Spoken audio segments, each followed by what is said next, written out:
Bonjour et bienvenue sur la chaîne UDM, Univers des mathématiques. J'espère que vous allez excellemment bien.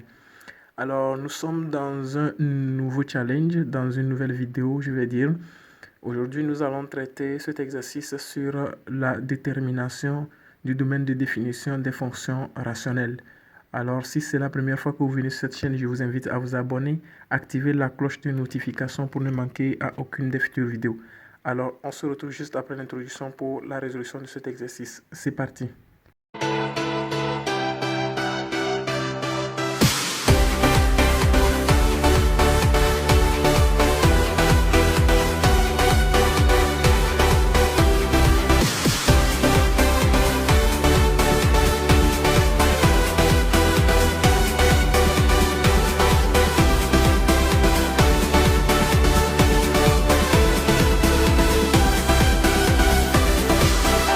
Alors, bienvenue encore une fois dans cette vidéo.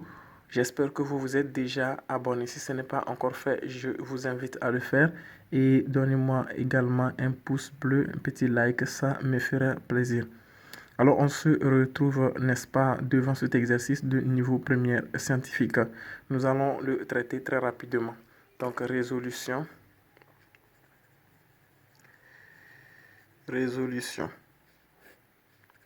Voilà, donc nous allons prendre la première fonction, petit a. Il est question de déterminer le domaine de définition, n'est-ce pas, de chaque fonction ici présente. Donc nous avons petit a qui est f de x égale à 3x moins 2, le tout sur 2x moins 7. Alors ici, comme nous le constatons, c'est une fonction rationnelle. Donc, nous allons donner la condition du domaine de définition que nous allons appeler d'abord d df. Donc, d df serait égal à quoi? On a pour tout x qu'on prend dans R, il faut que le dénominateur de la fraction rationnelle soit différent de 0, c'est-à-dire 2x moins 7 soit différent de 0. Donc, c'est cette même condition que nous avons étudiée depuis la classe de 3e. Lorsque nous parlons, n'est-ce pas, des conditions d'existence d'une fraction rationnelle. Donc, c'est la même théorie ici. Donc, ici, nous allons poser, n'est-ce pas, nous allons supposer 2x moins 7 égale à 0.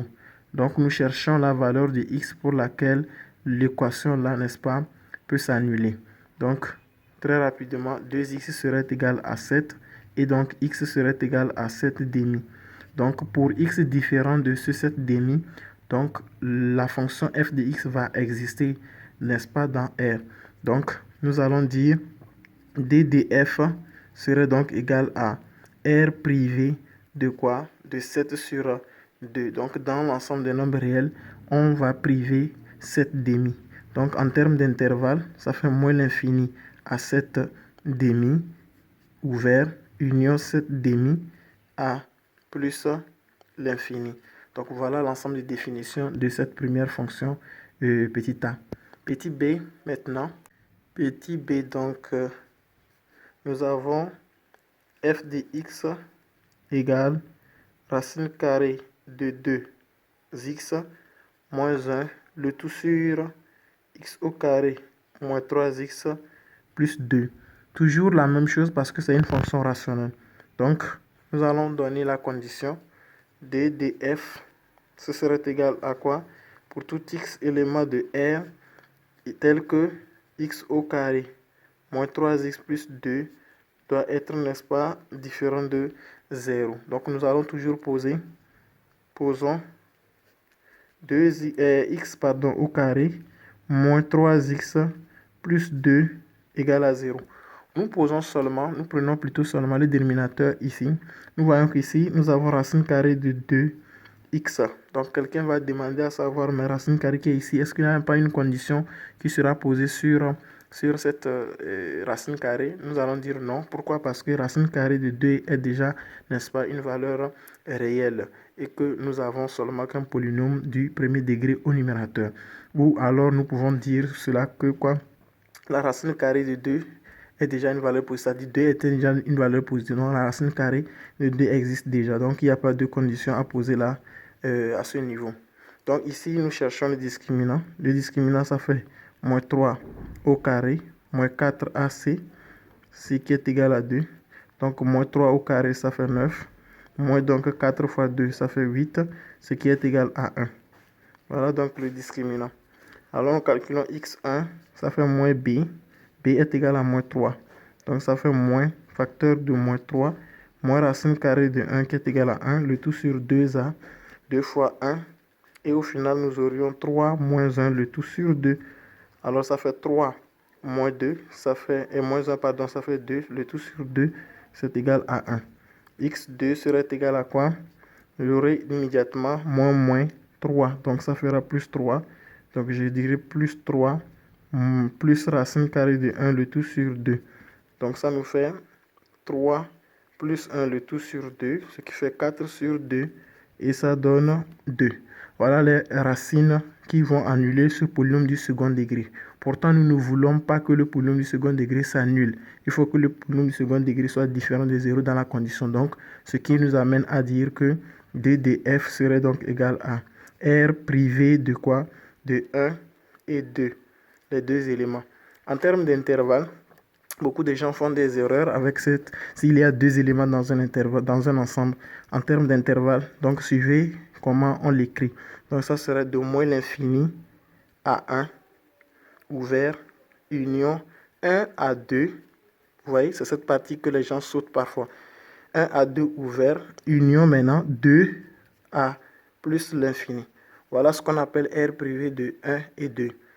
Et non l'intervalle moins l'infini à 1, union 2 à plus l'infini. Si vous écrivez comme ça, vous avez sauté cet intervalle-là. Et ce n'est pas bon, c'est faux. Donc voilà l'ensemble de définition de B. Bien, nous sommes maintenant au niveau de la question C. Toujours la même condition, puisque c'est une fraction rationnelle. Donc D de F, c'est quoi? C'est quel que soit x élément de R, il faut que le dénominateur x au carré moins 1 soit différent de 0. Alors nous allons dire posons. Donc posons x au carré moins 1 égale à 0. Nous voyons que c'est une fraction, c'est une identité remarquable. Donc 1 est un carré parfait, donc on pourra factoriser très rapidement. Donc ça nous fera x moins 1, le tout facteur de x plus 1 qui serait égal à 0. Pourtant, en classe de troisième, nous avons appris que le produit de deux nombres est égal à 0 si et seulement si l'un est égal à 0 ou l'autre est égal à 0. Donc j'aurai x moins 1 qui est égal à 0 ou x plus 1 qui est égal à 0. Ceci m'amène à dire que x est égal à 1 ou x est égal à moins 1. Voilà encore les deux solutions que nous trouvons. C'est aussi un polynôme du second degré, comme vous l'observez. Donc, quelqu'un peut chercher le discriminant, toutefois en observant que le b ici est nul. Donc, vous allez toujours trouver les deux racines là. Donc, la solution est, le d de f, ça serait donc égal à r privé de, maintenant, moins 1 à et 1. Voilà. Donc, je sais que vous allez pouvoir bien écrire l'ensemble de définitions sous forme d'intervalle. La dernière partie, petit d. Petit d, donc nous avons d de f toujours une fraction rationnelle. Donc cette fois-ci, le numérateur est une constante. Donc d de f, c'est quel que soit x éléments de R, il faut que x au carré plus 2x plus 5 soit différent de 0. Donc toujours un polynôme du second degré. Donc en posant x au carré plus 2x plus 5 égale à 0, nous pouvons chercher le discriminant. Donc, discriminant est égal à 2 au carré, ça fait 4 moins 4 facteur de 1, facteur de 5. Donc, ce qui fait quoi? 4 moins 20, ce qui fait moins 16. Donc, nous voyons que le discriminant est négatif, ce qui veut dire que le polynôme du second degré là n'admet pas de racines. Ça n'admet pas de racines. Et si ça n'admet pas de racines, ça veut dire que ce polynôme ne pourra pas s'annuler. Et si le polynôme là ne peut pas s'annuler, ça veut dire que tous les éléments dans R sont, n'est-ce pas, solution de cette équation du second degré là. Donc nous pouvons facilement dire que D de F, donc c'est l'ensemble des nombres réels. Voilà donc la fin de cette vidéo. Merci d'avoir suivi.